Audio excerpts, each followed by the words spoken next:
नमस्कार, बहुत स्वागत आप सभी का। आपके साथ मैं हूं सचिन वर्मा। आप देख रहे हैं हमारी खास पेशकश कब बदलेगी तस्वीर। यूपी सरकार स्वास्थ्य सेवाओं को बेहतर करने पर करोड़ों रुपए खर्च कर रही है, लेकिन कुछ जिलों में विभागीय अधिकारियों की लापरवाही की वजह से एक तरफ जहां मरीजों को बेहतर सेवाएं नहीं मिल पा रही है, तो दूसरी तरफ सरकार की बदनामी हो रही है। यूपी के बस्ती में गौर सामुदायिक स्वास्थ्य केंद्र का हाल बेहाल है। सुविधा के नाम पर कुछ नहीं है। अस्पताल के आसपास बड़ी बड़ी झाड़ियां हैं और जिम्मेदार अधिकारी खबरों पर दलील दिए जा रहे हैं। और हमारे सहयोगी रत्नेश्वर मिश्र हमारे साथ जुड़ गए हैं। रत्नेश्वर, जिस तरीके से आपने रिपोर्ट तैयार की है और सीएससी का हाल बेहाल है, अधिकारी जो जिम्मेदार लोग हैं वो खामोश हैं, इसके पीछे की क्या वजह निकलकर सामने आ रही है? अधिकारियों का निरीक्षण लगातार खाना पूर्ति रहा है और कैमरे पर सीधा कैमरे पे जो जिम्मेदार अधिकारी हैं साफ तरीके से या तो झूठ बोल रहे नजर आ रहे हैं या तो उनको वहाँ की कोई जानकारी नहीं। इस पूरे मामले को लेकर जो वहाँ के सीएससी अधीक्षक भास्कर यादव हैं और महिला डॉक्टर जो है अर्शी शाहीन, वह 9 मार्च को सीएमओ मुख्य चिकित्सा अधिकारी जो सीएमओ है उनके कार्यालय से 9 मार्च की उनकी तैनाती सीएससी गौर पे की गई, लेकिन वह सिर्फ 2 दिन ओपीडी की है।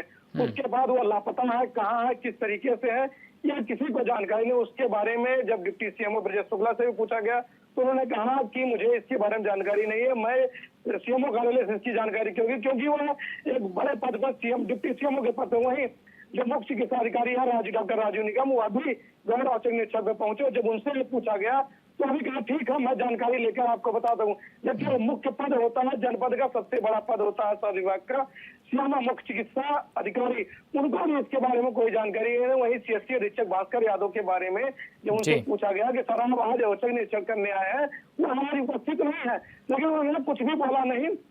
तो ठीक है, इस पूरे मामले पर अधिकारी जो है चुप्पी साधे हुए हैं। इसका साफ तरीके से ये जाहिर होता है कि जो जिम्मेदार है वो पूरी तरह जीरो नीति की धज्जियां उड़ा जा रहे हैं और जो मुख्यमंत्री योगी आदित्यनाथ की जो नीति है उससे पूरी तरह पलीता लगा रहे हैं। जी, तो क्या ये माना जाए रत्नेश्वर, आपके जो बयान है या फिर जो आपने रिपोर्ट तैयार की उसके आधार पर तो पहली बात तो ये समझ में आती है कि किसी न किसी तरीके से जो सीएससी है उनके हाल बेहाल हैं। सफाई के नाम पर वहाँ पर किस तरीके से खाना पूर्ति हो रही है, झाड़ियाँ खड़ी हैं, नालियों में किस तरीके से गंदगी पसरी पड़ी है, ये देखा जा रहा। तो एक प्रॉब्लम तो आपने बताया कि साफ सफाई नहीं हो पा रही है, इसके लिए अधिकारी जिम्मेदार। दूसरी, बड़े बड़े जो अधिकारी हैं या डॉक्टर्स जो बैठते हैं वो भी समय पर नहीं आते हैं, टाइम टेबल नहीं है, कुछ समय पर ही नहीं, वो आते ही नहीं है। समय तो एक कहने की बात है। सीएससी गौर जो है बस्ती जनपद के सामुदायिक स्वास्थ्य केंद्र गौर है, यहाँ 5 डॉक्टर तैनात हैं। उनके अधीन पीएससीआर जो है वहाँ फार्मेसी से लोगों का इलाज कर रहे हैं।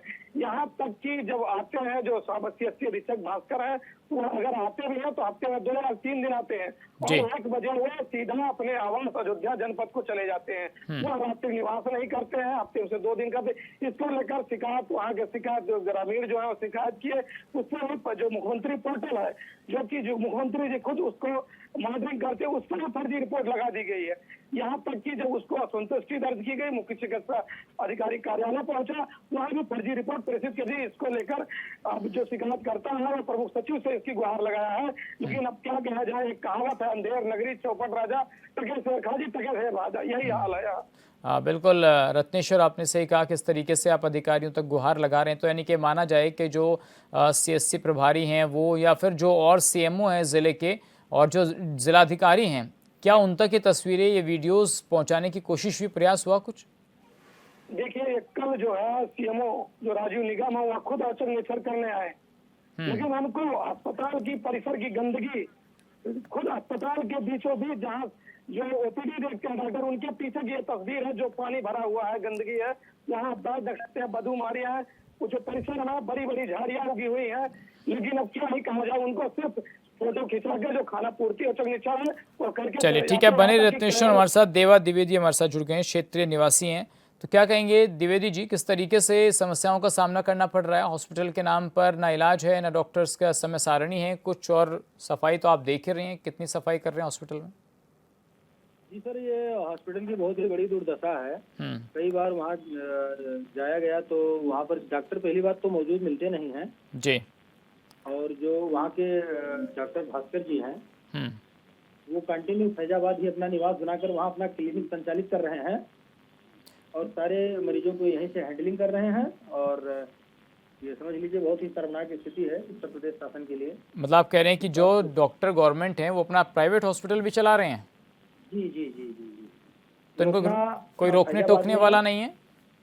जी सर, कोई रोकने टोकने वाला, कोई अधिकारी ऊपर तो काफी रोकने अधिकारी वाला जैसे यही हम लोग हैं गुहार लगाते हैं और वहाँ से लिपापोती करके जो उच्चतम अधिकारी हैं अगर डिप्टी सीएमओ या जो भी जांच करने आते हैं सब इस पे लिपापोती रिपोर्ट लगा देते हैं, कोई सुनवाई कहीं हो नहीं रही है जी। बहुत ही लचर व्यवस्था है। ये उत्तर प्रदेश शासन के लिए बहुत ही शर्मनाक स्थिति है कि जो भी डॉक्टर नियुक्त किए जा रहे हैं वो ड्यूटी कर ही नहीं रहे हैं, तो मरीज बिल्कुल परेशान है। तो क्षेत्र के अंदर अगर मान लीजिए ये जो गौर हम देख रहे हैं सामुदायिक स्वास्थ्य केंद्र, तो यहाँ अगर किसी को दवाइयाँ लेनी हो या अपना इलाज कराना हो तो ये किससे मिलते हैं? सबसे पहले वहाँ जाकर कोई अटेंडेंट तो होगा, कोई जूनियर डॉक्टर होगा? कुछ नहीं वहाँ सर जी, कोई मौके पे मिलता ही नहीं है। अब समझ लीजिए इक्का दुक्का डॉक्टर रहते हैं वो भी 2 बजे के बाद भग जाते हैं, उसके बाद वहाँ कोई मिलता ही नहीं है। वहाँ अगर जाएगा तो समझ लो कि मौत उसकी निश्चित है, वहाँ उसको कुछ इलाज मिलने वाला नहीं है। तो इसका अब रास्ता क्या है? क्षेत्र के बीजेपी के नेता भी होंगे वहाँ, क्षेत्रीय सांसद भी होंगे, क्या उनसे इस बारे में शिकायत की गई है? अब देखिए सर, बीजेपी के तो यहाँ कोई नेता है नहीं, जो भी हैं तो इस पे आवाज उठाते नहीं है क्योंकि वो शासन से जुड़ा हुआ मामला है। और यही तो मैं बता रहा हूँ कि उत्तर प्रदेश शासन जो है भाजपा की सरकार है और ये बहुत ही शर्मनाक स्थिति है कि योगी जी की सरकार में और जनता को स्वास्थ्य लाभ नहीं मिल पा रहा है जब डॉक्टर नहीं है वहाँ पर। जी चलिए ठीक है, शुक्रिया बहुत देवा जी आपका। शंकर यादव हमारे साथ जुड़ गए हैं, समाजवादी पार्टी से जुड़े हुए हैं। बहुत स्वागत शंकर जी आपका। शंकर जी आपको आवाज़ आ रही है? आ रही है लेकिन आवाज़ चलो आ रही है आपकी। जी चलिए सर, स्वागत करता हूं सर पहले तो आपका। और जिस तरीके से गौर सामुदायिक स्वास्थ्य केंद्र है, इसके लिए सर जिम्मेदार कौन है? क्या विपक्ष में रहकर आप लोग आवाज़ नहीं उठा रहे हैं जनता की? हमारे यहाँ गौर सामुदायिक स्वास्थ्य केंद्र जी, हमारे यहाँ गौ सामुदायिक स्वास्थ्य केंद्र जो है लापरवाही का पूरा अंबार है। एक तो रात्रि में डॉक्टर विश्राम नहीं करते हैं और रात्रि में अगर कोई गंभीर अवस्था में सामुदायिक स्वास्थ्य केंद्र गौर में पहुंचता है तो उसको इलाज नहीं मिलता है वहाँ पर। जी। और दूसरी चीज वहाँ एम्बुलेंस की सुविधा भी बहुत गड़बड़ है। रात्रि में अगर जिला को रेफर किया जाए तो एम्बुलेंस मिलना ही मुश्किल हो जाता है। जी। तो ये समस्याएं पैदा क्यों हो रही हैं? क्या समय समय पर इसके लिए अधिकारियों से वार्ता नहीं की जा रही है? पूरा तंत्र इसमें भ्रष्ट है। बस्ती जनपद का सामुदायिक पूरा जैसे सामुदायिक क्या यहाँ मान लीजिए मुख्य चिकित्सा अधिकारी ही भ्रष्ट है।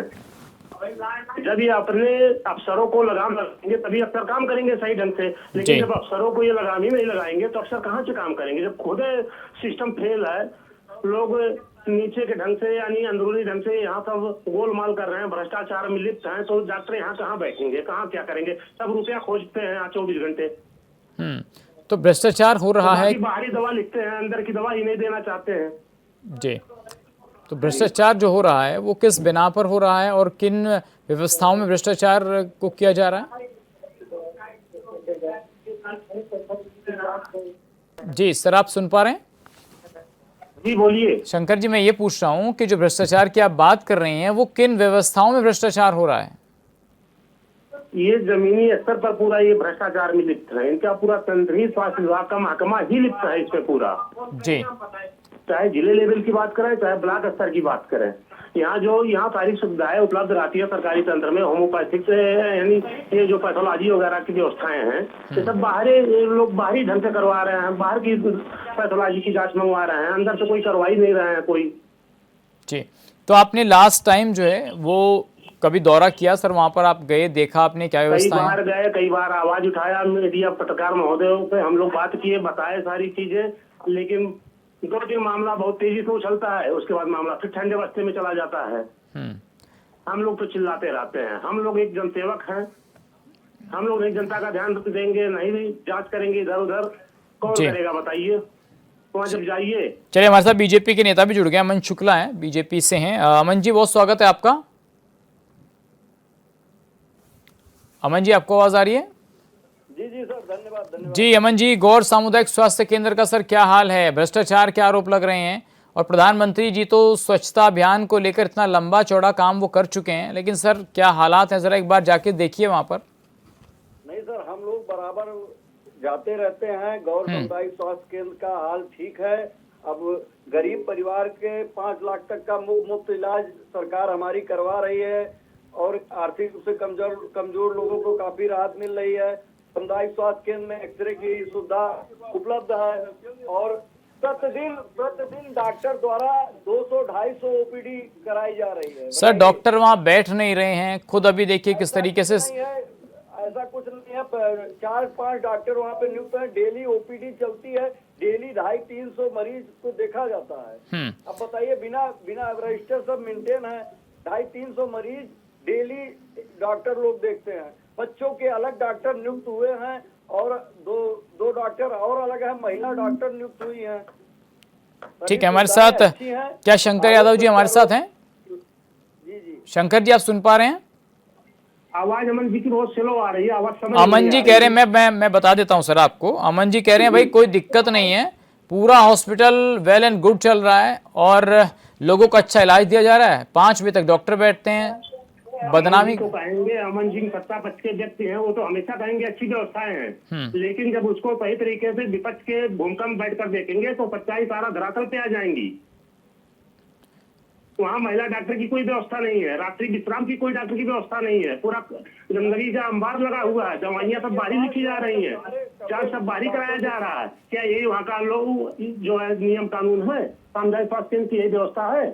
सामुदायिक स्वास्थ्य केंद्र क्षेत्र में 24 घंटे सेवा देने के लिए बनाया जाता है, लेकिन अभी आप 6 बजे के बाद जाएंगे तो वहाँ डॉक्टर नदारत आपको मिलेंगे, तो वहाँ कोई डॉक्टर नहीं मिलेगा। आपको पता चलेगा जिला रेफर करना पड़ेगा। 4 बजे से कंडीशन शुरू हो जाती है। हाँ सर जवाब दे दीजिए। कहेंगे अमन जी क्यों कहेंगे व्यवस्था गड़बड़ है? अमन जी की तो सत्ता पक्ष के व्यक्ति हैं, तो भाजपा के व्यक्ति हैं, पार्टी से जुड़े हैं, पार्टी अभी उनको स्थापित कर देगी अगर वो बुराई कर देंगे। अमन जी जरा जवाब दे दीजिए सर। जान रहे हैं अमन जी जवाब दे दीजिए। वहाँ पे जाके देखिए, अभी भी रजिस्टर मेंटेन है, डेली 250-300 ओपीडी चल रही है। बच्चों के अलग डॉक्टर नियुक्त हैं और डॉक्टर वहाँ पे 4 डॉक्टर नियुक्त हैं, महिला की अलग डॉक्टर नियुक्त हैं। डेली प्रतिदिन दवा मुफ्त में दवा इलाज कराया जा रहा है। एक्सरे मशीन चल रहा है, दांतों का अलग मशीन चल रहा है। हर विभाग के डॉक्टर वहाँ बैठते हैं और 24 घंटे इलाज चलता है। कभी भी जाइए, डॉक्टर हमेशा उपलब्ध रहेंगे वहाँ पे। जी तो सर ये जो बातें हो रही हैं, चलिए रत्नेश्वर मिश्रा चल समाजवादी पार्टी के नेता तो बोल ही रहे हैं, आप हो सकता है भाई वो विपक्ष में, आप कहेंगे तो विपक्षी हैं, ये तो छवि खराब कर रहे हैं। हमारे सहयोगी रत्नेश्वर भी हमारे साथ हैं। हमारी सरकार ने भारत में रिकॉर्ड वैक्सीनेशन किया है, मुफ्त वैक्सीनेशन प्रति घर को उपलब्ध कराया है। रत्नेश्वर जी आप सुन पा रहे हैं हमें? रत्नेश्वर मिश्रा लेकिन सही चीज फोकस नहीं कर रहे हो।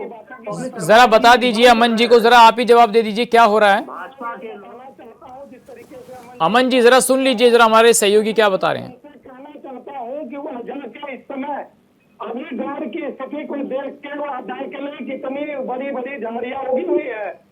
जो अधीक्षक ओपीडी करते हैं उनके पीछे वाले रूम में जाके देख ले कितनी ज्यादा गंदगी लगी हुई है। अभी 48 घंटे ओपीडी करता है। मैं दावे के साथ कहता हूँ, भारतीय जनता पार्टी के उन नेताओं से कहता हूँ, अगर मेरी बातों में जरा सी भी गलती है तो मेरे खिलाफ मुकदमा दर्ज करा दे। मैं एक दावे से कहता हूँ कि सीएसपी अधीक्षक भास्कर यादव अयोध्या में निवास करते हैं, उनका सीडीआर निकलवाया जाए। वह रात्रि निवास नहीं करते हैं। महिला डॉक्टर आरती साहिब यहाँ 9 मार्च को नियुक्ति के लिए सिर्फ 2 से 3 दिन ओपीडी की है। उनकी जो करता हूँ उनका सीडीआर निकलवाया जाए और उनको पता लग जाएगा, उनका लोकेशन निकलवाया जाए वो कहाँ है इस समय। सिर्फ 2 से 3 दिन ओपीडी की 9 मार्च से उनकी तैनाती की गई है। भारतीय जनता पार्टी के जो नेता है वो तो कहेंगे सब कुछ ठीक ठाक है। ठीक है अमन जी जवाब दे दीजिए सर, जल्दी जवाब दीजिए सर। अमन जी, अमन जी सुन पा रहे हैं? जी सुन रहे हैं, क्या कह रहे हैं सर? वो कह रहे हैं कि देखिए जो व्यवस्थाओं की बात आप कह रहे हैं, तस्वीरें खुद अपने आप में बोल रही हैं, किस तरीके से झाड़ियां हैं वहां पर, डॉक्टर्स नहीं बैठ पा रहे हैं। नहीं डॉक्टर 4-5 डॉक्टर नियुक्त है, प्रति डेली दिन ओपीडी चलती रहती है। हमारी सरकार का महत्वपूर्ण योजना है 24 घंटे डॉक्टर उपलब्ध है, फ्री में दवाइयाँ मिल रही हैं। रही सफाई की बात तो प्रतिदिन सफाई किया जा रहा है। डेली 200-400-500 मरीजे आ रहे हैं जा रहे हैं। उस पे और कुछ कमियां होंगी, उसको तत्काल बात करके दूर कराया जाएगा। सर तस्वीरें तो झूठ नहीं बोलती है ना अमन जी, ठीक है आपने कह दिया सब कुछ हो रहा है, लेकिन आप एक बार जरूर जाइएगा और उसको देखिएगा ताकि तमाम चीज़ों को आप उसमें सुधार। थोड़ी बहुत कमियां हो। चलिए बहुत शुक्रिया अमन जी आपका, और हमारे सहयोगी रत्नेश्वर आपका बहुत शुक्रिया, और तमाम जितने भी हमारे मेहमान जुड़े सबका बहुत शुक्रिया। सवाल यही है कि CHC का हाल बेहाल है और जिम्मेदार लोग जो खामोश आखिर क्यों हैं, कब तक बदलेगी तस्वीर इस हॉस्पिटल की, ये देखना होगा। फिलहाल इस खास पेशकश बस इतना ही। नमस्कार।